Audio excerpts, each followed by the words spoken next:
Hello, I'll read a book to you.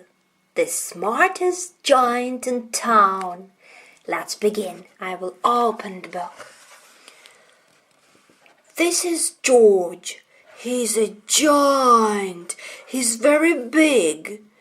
George was a giant. The scruffiest giant. He always wore the same pair of old brown sandals and the same old patched-up gown. I wish I was not the scruffiest giant, he said sadly. But one day George noticed a new shop. It was full of smart clothes. So he bought a smart shirt, a smart pair of trousers, a smart belt, a smart tie, some smart socks, and a pair of smart shiny shoes. Now I'm the smartest giant, he said proudly. Look at George. George is so smart. George is not scruffy anymore. He's smart, the smartest giant in town. George left his old clothes behind the shop.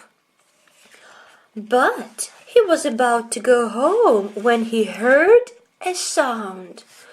On the pavement stood a giraffe who was sniffing sadly. What's the matter? Asked George. It's my neck, said the giraffe. It's so very long and so very cold. I wish I had a long, warm scarf.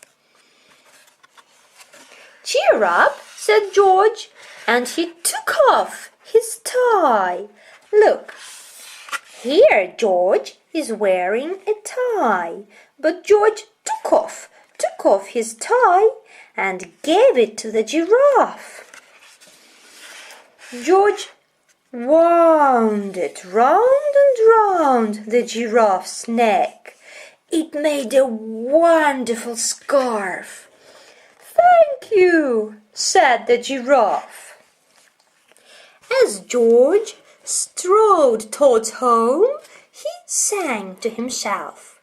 My tie is a scarf for a cold giraffe, but look me up and down. I'm the smartest giant in town. George came to a river. On a boat stood a goat who was bleating loudly. What's the matter? asked George. It's my sail, said the goat. It blew away in the storm. I wish I had a strong new sail for my boat. Look, there is no sail. There is no sail on the boat. That's why the goat is so sad.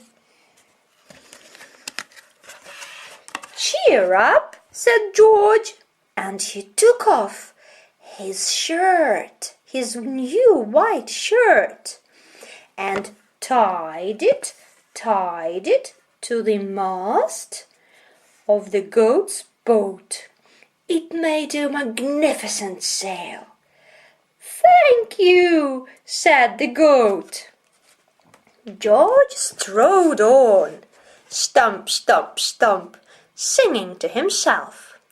My tie is a scarf for a cold giraffe. My shirt's on a boat as a sail for a goat. But look me up and down. I'm the smartest giant in town. George came to a tiny ruined house. Beside the house stood a white mouse and lots of baby mice. They were all squeaking, squeaking. "What's the matter?" asked George. "It's our house," squeaked the mother mouse. "It burned down. Look, there is fire, fire. The house is on fire.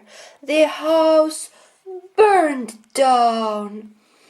No, we have nowhere to live. The mouse and her babies don't have a house." "Cheer up," said George, and he took off one of his shoes. The mouse and baby mice scrambled inside. The shoe made a perfect home for them. "Thank you," they squeaked. Now George had to hop on one foot, but he didn't mind. As he hopped, he sang to himself. "My tie is a scarf for a cold giraffe. My shirt's on a boat as a sail for a goat. My shoe is a house for a little white mouse. But look me up and down. I'm the smartest giant in town." George came to a campsite. Beside a tent stood a fox who was crying. "What's the matter?" asked George. "It's my sleeping bag. It's my sleeping bag," said the fox. "I dropped it in a puddle. And now look, the sleeping bag is wet. I wish I had a warm, dry sleeping bag." "Cheer up," said George, and he took off one of his socks. Look, George took off his sock. Here is his sock. And the fox snuggled into the sock. "Thank you," said the fox. George hopped on, hop, hop, hop, singing to himself. "My tie is a scarf for a cold giraffe. My shirt's on a boat as a sail for a goat. My shoe is a house for a little white mouse. One of my socks is a bed for a fox. But look me up and down. I'm the smartest giant in town." George came to a big, squelchy bog. This is a squelchy bog. Beside the bog stood a dog who was howling. Howling. "What's the matter?" asked George. "It's this bog," said the dog. "I need to get across, but I keep getting stuck in the mud. I am stuck in the mud. I wish there was a safe, dry path. I need a path." "Cheer up," said George, and he took off his belt and put it across the bog. And now the dog is walking across the path. "Thank you," said the dog. The wind started to blow. The wind blew, but George didn't mind. He hopped on, singing to himself. "My tie is a scarf for a cold giraffe. My shirt's on a boat as a sail for a goat. My shoe is a house for a little white mouse. One of my socks is a bed for a fox. My belt helped a dog who was crossing a bog. But My trousers are falling down. I'm the coldest giant in town. George stood on one foot. He felt so sad and shivery and not at all smart. He thought, I'll have to go back to the shop and buy some more clothes. He turned round and hopped all the way back to the shop.